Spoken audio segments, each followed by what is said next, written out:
Our tale begins on a beautiful summer's day in Ginza, Japan, where we see the residents, young and old, enjoying the sights and sounds of the city. We follow Itami, a 32-year-old reservist of the Japanese Security Defense Force, the JSDF, enjoying his day off as he makes his way to an anime convention. He daydreams about being a warrior in a fantasy world, and as he walks through the convention's building, distracted by his phone and fantasies, he walks headfirst into a pillar. Elsewhere, a little girl notices a strange shimmer in the distance, and as she and other residents stare at it, a gate materializes before them, and through it, a great number of soldiers in Roman-style armor along with orcs, goblins, dragons, and other fantastical creatures pour out. The peaceful day is turned chaotic, as the strange army suddenly surges forward and attacks every civilian in sight. Our lackadaisical protagonist looks through a window and is shocked to see civilians being hunted down by vicious monsters and warriors. Itami rushes out of the building and leaps into action, and as he comes to the aid of a frightened woman amidst the chaos, one of the invaders launches himself at him. This is where we learn that despite being a bit of a goofball, Itami also walks around with massive grapefruits in his pants. He deftly disables the charging warrior, using the attacker's own weapon to send him to Zeus. Later on, we find the residents being ushered to safety into the imperial palace. And as the police officers struggle with the gravity of it all, Itami steps forward, bringing solid direction and focus to the situation. With the civilians safely within the barricaded grounds, the monsters at the gates continuously smash their mighty weapons at it in an effort to break through and continue with their carnage. And as the generals of the attacking force congratulate themselves on a seemingly easy conquest, the might of the JSDF appears from the skies. Assault helicopters rain bullets that tear through their powerful dragons and warriors, tanks appear, and with their weapons locked and loaded, they rain superior and unforgiving firepower upon the invaders. And just as quickly as it began, the battle is over. Many days after the terrible events at Ginza, we watch Itami standing before his superior officers as he's promoted to first lieutenant for his amazing efforts during the incident. And though he puts up a good front for the cameras, he absolutely laments the promotion as it'll interfere with the peaceful and laid-back life he so desperately seeks. The Japanese government has placed a dome and heavy security around the gate and have also decided to venture through it and into what they now call the Special Region. 3 months later, we see a sizable army stand before the gate. And as the episode comes to an end, we watch as the battalion go through it, eventually emerging on the other side, where they are swiftly confronted by an army of warriors and monsters. We continue within the Special Region, also known as Falmart by the inhabitants. We find the Saturn Empire. We enter the Senate halls where we see the various factions in a somewhat heated debate with Emperor Moltsal Augustus. Their concerns about their severe losses both in Japan and once again at the entrance of the gate at Alness Hill are almost frivolously swatted away by the Emperor, who manages to convince most within the Senate to rally all the kingdoms in the land for yet another assault on the newly established base of the JSDF. Many days later, we see Lord Duran, ruler of one of the vassal kingdoms, surveying his troops as they march towards the gathering of kings at the war front. Upon reaching their outpost, we find all leaders and kings jostling for the opportunity to gain misconceived glory in the upcoming battle. Before too long, we see the second wave led by Lord Duran, and as they approach the field of battle, they stare in disbelief at the complete destruction of the army that came before them. Under the cloak of night, their assault begins. However, the JSDF's troops were ready and waiting. And as Duran's troops prepare to charge, the Japanese forces open fire upon them. Duran charges towards his enemy, but is brought down by barbed wires. The king walks through the battlefield, ignoring all the bullets flying around him as he picks up a bow and fires a solitary arrow in the modern army's direction. And as he does so, he comes to the devastating realization that they never stood a chance as an explosion blows him apart. Back in the Japanese camp, Itami is informed by his commanding officer that they've been tasked with forming a friendlier relationship with the people of this world. And so a few teams have been formed to traverse the land and accomplish the mission, one of which will be led by him. With dreams of a peaceful life fading away, Itami clumsily introduces himself to his newly minted 3rd Recon team of 9 soldiers, and before too long, they head out of the camp on their peacekeeping mission. They drive through the beautiful landscape until they eventually reach the small village of Koda, where the inhabitants curiously look on at these otherworldly visitors with their strange clothes and horseless carriages. With introductions made and gifts handed out, the team eventually continue on their way through the land until they eventually come across a village being torched to the ground by a massive red fire dragon. They wisely wait for the beast to leave, and when it does, the Recon team make their way into the village in hopes of finding any survivors. However, all they discover are the scorched remnants of those who lived there. As the episode comes to an end, the Recon team solemnly survey the destruction around them. Itami rests against a well as he's briefed, and when he tries to fetch water from it, realizes that there's an elf at the bottom. Our reluctant hero climbs out of the well with the unconscious elf on his back. The medic quickly determines that though she's still alive, they'll need to provide her with more medical assistance as soon as possible. And so the team make haste to Koda village once more. The village elder informs them that not only are they unable to provide the elf with the help she needs, the entire village will be evacuating immediately due to the imminent threat of the great fire dragon. We're then introduced to a young apprentice mage named Lele La Lalena. Lele and her master, the old Kato el Altestan, are also hurriedly packing all their essential belongings and important tomes into their caravan. We see a group of bandits concocting a plan to raid the now empty Koda village and then attack the fleeing villagers. Their enjoyment is interrupted by a young-looking woman dressed in goth attire and wielding a mighty axe. We're introduced to the emissary of the god Emroy, an extremely old demigoddess known as Rory Mercury, and as the once confident bandits begin to flee, Rory excitedly cuts them all down. The following day, as Itami's Recon unit escorts the slow-moving convoy of refugees to their next destination, their movement is brought to a halt as they notice Rory eyeing them up in the far distance. The unit is surprised by the warm reception she receives from the refugees who refer to her as the Oracle. Rory later approaches Itami's vehicle. She suddenly decides to join them all on their journey, and as they all drive through the picturesque landscape, the somewhat cozy journey is brought to an abrupt halt with the arrival of the great fire dragon.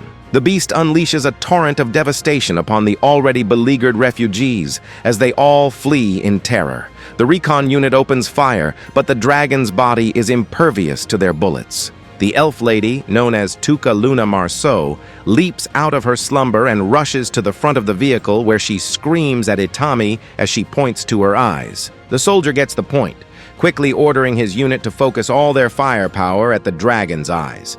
Bigger kabooms are needed here, and so a rocket is launched at the creature. And as the rocket flies towards the dragon, looking like it'll miss its target, out pops Rory. The demigoddess leaps on top of the vehicle and launches her weapon at the beast. The great axe embeds itself into the ground, causing a great eruption of rubble that serves to provide enough of a distraction for the rocket to find its target and blow off one of the creature's arms. The injured dragon flees from them as the group breathes a momentary sigh of relief. We watch a somber ceremony as the refugees bury those who lost their lives to the dragon's attack. Itami offers them refuge at the JSDF base, but most decide to continue onwards on their own path. We see the few remaining refugees who've decided to take Itami up on his offer, as the Recon unit looks forward to a more positive future. We begin with a flashback to Tuca's past, where we witness the events that led up to the fire dragon's destruction of her once tranquil village. The scene changes to Tuca's father holding her in his arms as he stands before a well with the burning village in the background. He tosses his daughter into it, and as she horridly watches on, we see the massive frame of the dragon looming behind her father. The elf wakes from her nightmare to find that she's safely within the vehicle of the Recon unit as they approach Alnus Hill, the base of the JSDF and their new temporary home. Elsewhere, we find Princess Pina, daughter of Emperor Augustus. The princess has been cynically tasked with investigating the new invaders by her father. She and her Rose Knights have stopped off at a tavern, And as they order their food, the waitress regales them with tales of the soldiers from another world who injured and drove off a fire dragon. Back at the base, we watch as the refugees introduce themselves. They're amazed by all the technology and, most importantly, the delicious food on offer. Pina and her knights arrive at the home of King Duran, the legendary war hero who, though worse for wear with the loss of an arm and a leg, is very much alive as he recovers in bed. Duran tells her that he believes that her father, knowing how powerful their foes are, still sent him and all the other kings to a battle that he knew would result in their complete defeat. Reeling from this new information, the princess is more determined than ever to investigate what occurred. And so she and her knights continue on their journey towards Alnus Hill, with their first stop along the way being the great city of Italica. Back at the base, we see members of Itami's unit, Mari Kurokawa, the close combat specialist, and Shino Kuribayashi, the combat medic, voicing their concerns about Tuka's well-being. Turns out that the elf, believing her father is still alive and actually with her, has been asking for two of everything, including men's clothes. Elsewhere, we find the elf voicing her concerns to Rory. She's worried that they'll not be able to rely on the help of the JSDF for long and is anxious about their future when that time comes. Lele shows up to the conversation. She takes Rory and Tuka to a nearby field filled with the remains of defeated dragons. Turns out that the scales from the creatures are highly valuable, and upon confirming that the JSDF have no use for it, and after being given permission to harvest them, the young mage assures the elf that their financial futures are very much secure. With bags of dragon scales in their possession, they decide to make their way to the city of Italica, where they hope to make their trade. And with the assurance and support of her new companions, we watch the three ladies, along with Itami and his unit, on a collision course with Princess Pina and her knights, as they too make their way to Italica. We continue with the members of the 3rd Recon unit, along with our three denizens of this world on their way towards Italica. Curious and studious in nature, Lele has managed to quickly learn the language of the Japanese. And as she inquisitively looks at a device being held by one of the soldiers, the group brings their vehicle to a halt, as they spot a plume of black smoke rising from within their destination. We find Italica being sieged by a large group of mercenaries. And as the invaders attack the city, Princess Pina bellows out commands from atop the city walls. With a momentary pause in the fight, all within the beleaguered city get a moment of respite. We watch as the princess has a conversation with the Lord's headmaid as she enjoys a very simple yet vital meal. Later on, as Itami and his group finally arrive at the city gates, the princess and some of her knights worriedly look on, surprised to see Rory with them. Filled with both anxiety about what her presence could mean for them, as well as relief that the oracle has shown up in their moment of need, the princess nervously swings open the gates, only to slam the doors into Itami's face, knocking him out. The embarrassed princess looks on as the unconscious soldier is brought back to the land of the living with a copious amount of water being splashed on his face by Tuka. Later on, as they walk through the corridors of the castle, Lele is surprised to discover that Itami's understanding of their language has improved.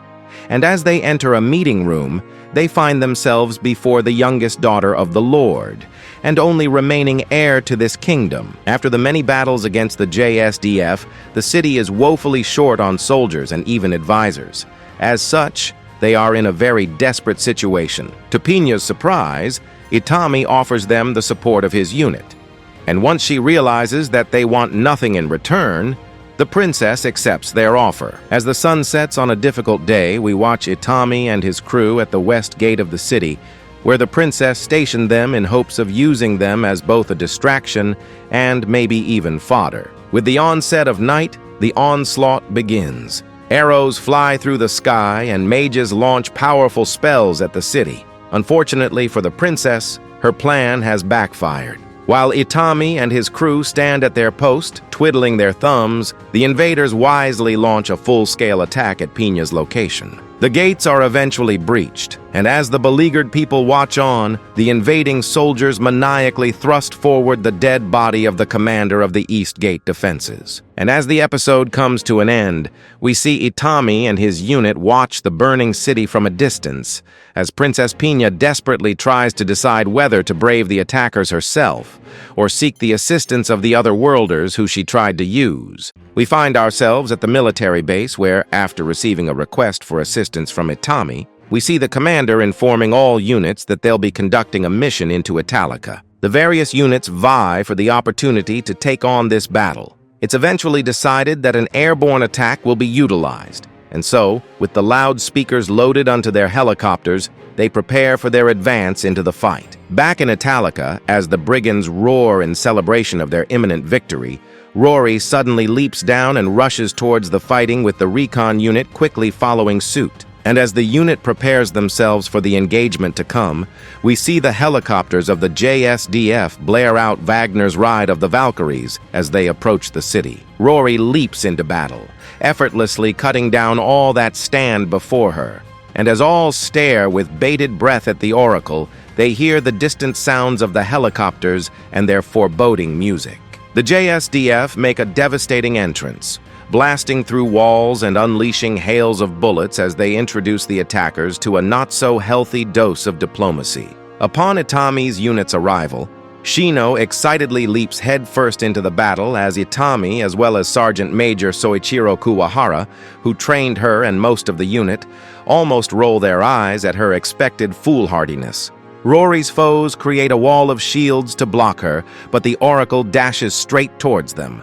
And with a maniacal smile on her face, she delivers a devastating blow with her axe that smashes their formation into smithereens. Shino enters the fray, blocking a sword attack with her bayonet, and then swiftly unholstering her pistol as she delivers 2 shots to the body and 2 to the head of her opponent.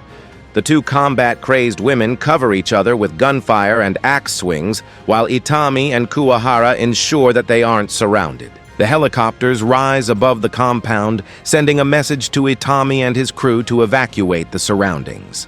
Once clear, they unleash a hail of bullets that annihilate every foe within the compound, bringing a devastating end to the battle. With the battle concluded, Tuka and Lele carry out the task that actually brought them to the city, negotiating a fair price as well as some information for the hundreds of dragon scales they brought. On their way back home, Itami and crew spot a bevy of beautiful knights fast approaching them.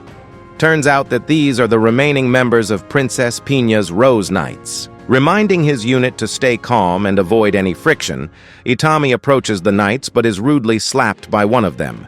His crew lock and load their weapons, but in an effort to avoid more conflict, their commanding officer shouts at them to leave and return to the base. And so as the episode comes to an end, Itami finds himself alone before the beautiful, yet aggressively dangerous knights, as they point their weapons at him. We continue with some members of the 3rd Recon unit, surveilling the city of Italica as they prepare to rescue Itami from the Rose Knights. Within the city, we see Bose's co-Palesti fall to the ground in shock as blood trickles down her forehead from the goblet lobbed at her head by Princess Pina. The extremely stressed-out princess curses at her knight as she looks on in horror at the severely banged-up Itami as he eventually collapses from the beating he received. Back with the Recon unit, we find Shino rolling around in the dirt like a child after being told that Santa isn't real. Turns out that Itami is in fact a ranger. She gasps in disbelief that her goofball commanding officer is actually as hard as nails. With no time to waste, their rescue operation is kicked into motion. Tuka and Lele approach the city guards, and when the opportunity presents itself, they use magic to put them all to sleep, allowing the unit to stealthily infiltrate the city. Elsewhere, Itami wakes up from his nap to find 4 attractive maids of different races at his beck and call. And as the otaku sheepishly enjoys the attention, the head maid enters the room, apologizing to him for the way he was treated by Boses, and promising that the knights have been sternly admonished for what they did. The bunny maid's ears suddenly perk up as she hears the movement of people close by. Though certain that it's Itami's unit who've come to rescue him, the maids, who are also bodyguards and assassins, are ordered to either welcome his unit or dispatch any enemy intruders. And as Itami's unit rushes into the room, they're surprised to find him being pampered by beautiful maids. Worried that the Japanese may respond negatively to how badly Itami was treated, Princess Pina tells Bozes that she must use her feminine charms to make things right with the soldier. With fierce loyalty to the princess and a strong sense of duty, the knight accepts what she must do. And so, as the man of culture happily lays in bed while getting cakes shoveled into his innocent mouth by the beautiful maids, Bozes nervously enters the room to find the soldier thoroughly enjoying himself. For some reason, it angers the knight, and as he goofily looks up at Bozes, she slaps him back to reality. We later learn that Itami has been called back to Japan. And as he prepares to leave, Pina desperately tells him that she wishes to accompany them to Alnus Hill in hopes of smoothing things out with his superiors. With the go-ahead given, the princess and her knight accompany the Recon unit back to their base.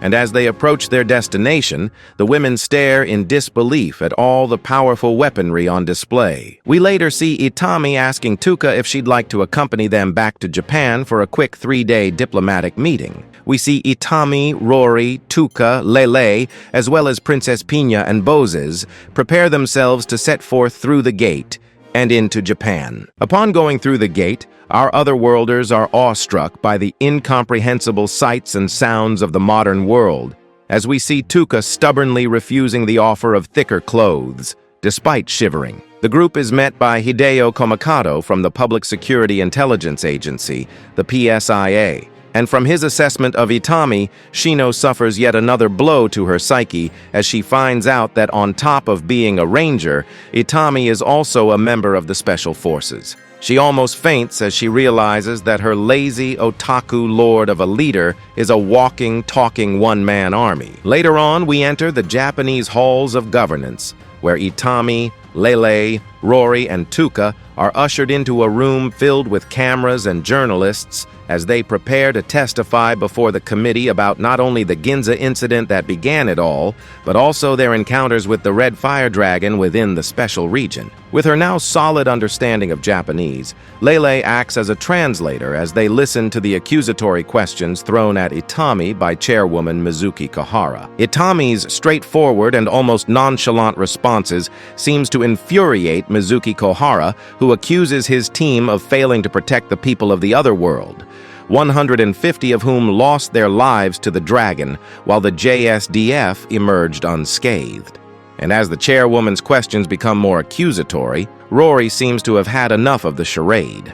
The Oracle comes to the defense of Itami and his fellow soldiers, and even goes as far as to insult the intelligence of the chairwoman. Mizuki loses her cool, admonishing the little girl before her for not respecting her elders.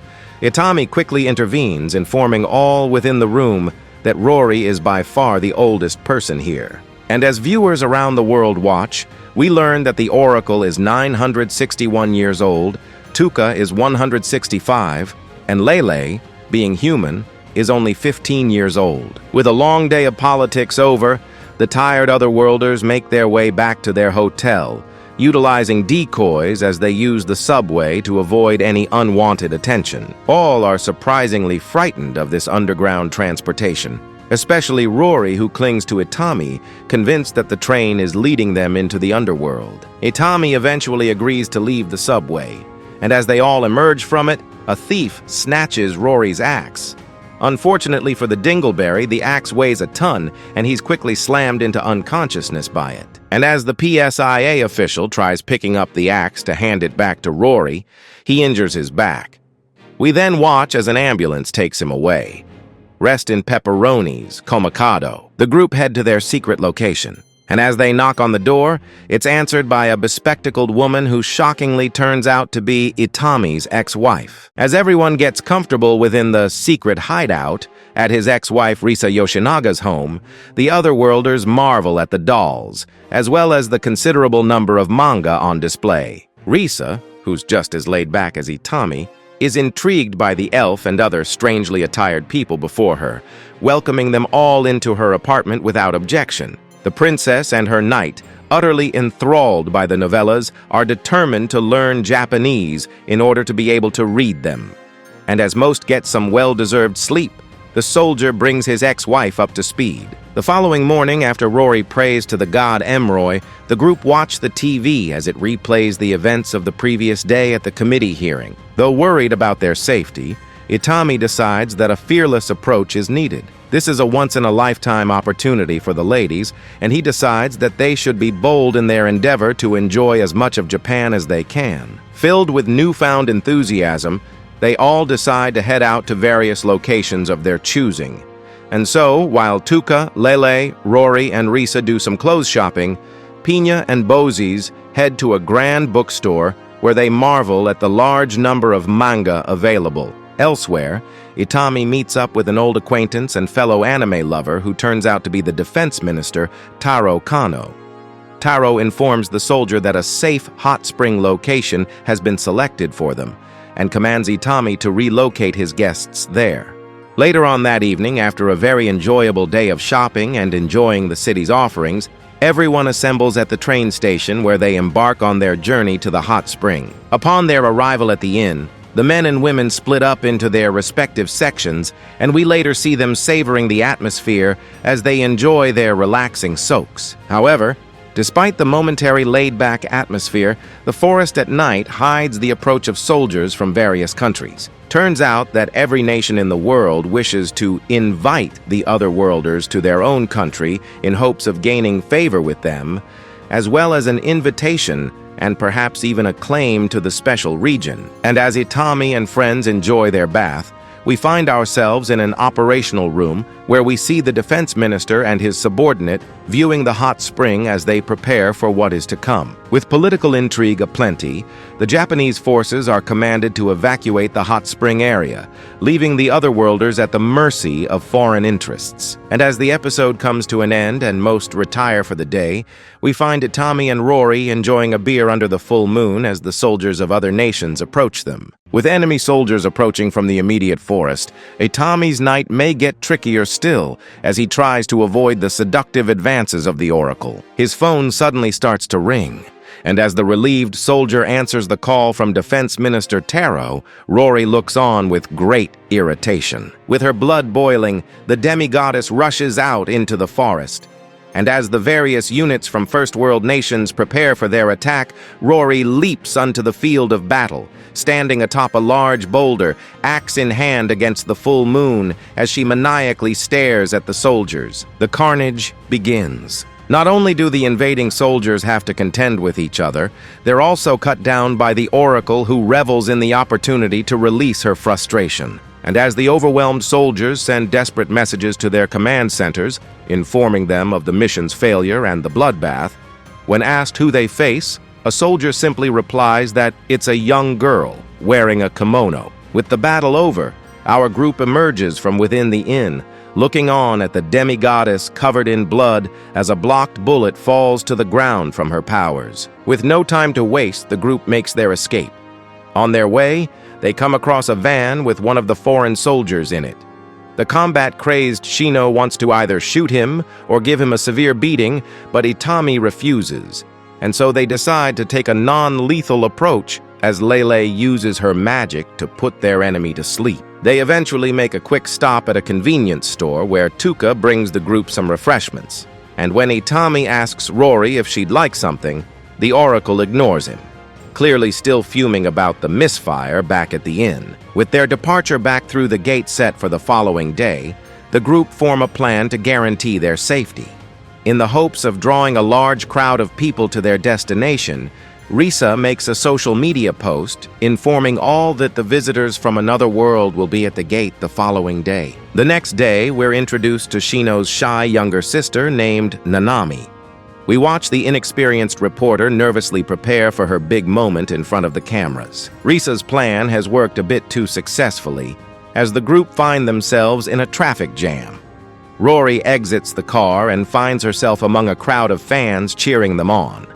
And as the group make their way towards the gate, they pay their respects at the memorial of those who fell during the Ginza incident. The clock strikes 2, and as the gates rise and the visitors prepare to enter the dome, they're moved by the heartwarming send-off they receive from the gathered crowd. Before too long, their ride through the gate arrives, and as the episode comes to an end, we watch as the ladies return to their world, filled with mostly fond memories of their experiences in Japan. It's been many weeks since the visit to Japan, and 5 months since the initial battle at Ginza. We find the residents now settled into their new lives at Alnus Hill, where a new encampment has been established to house a rapidly growing community of inhabitants of this world. Within the Empire, diplomacy is in full effect as we watch the arrival of Koji Sugawara, an ambassador from the Japanese Ministry of Foreign Affairs. Later on, as the dignitaries enjoy a pleasant banquet, we learn of the various factions at odds with one another,